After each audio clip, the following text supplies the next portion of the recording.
Same Fiesta. PMS to, no? Ilo airbag, no?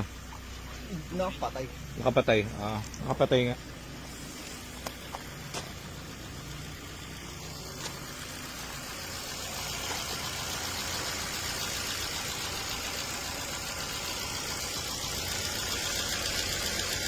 Drive belt.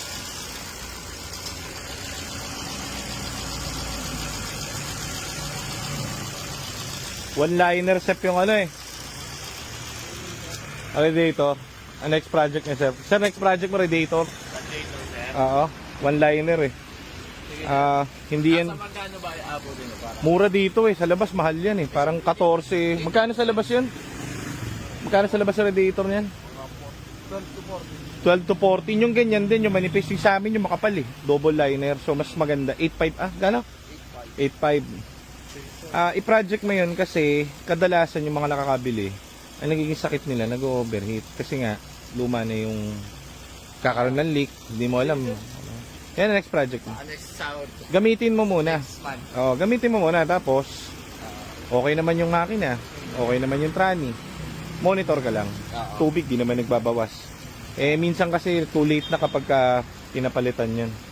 Pero yan lagi ang nadadali, manipis kasi yan tapos sobrang init pa ngayon. Yun lang naman. Pwede naman, kaso mas better yun kasi dalawa parang dinoble mo yung yung radiator. Maganda. Next ano yung magsahod? Pag may pera na. Targeting ko yan.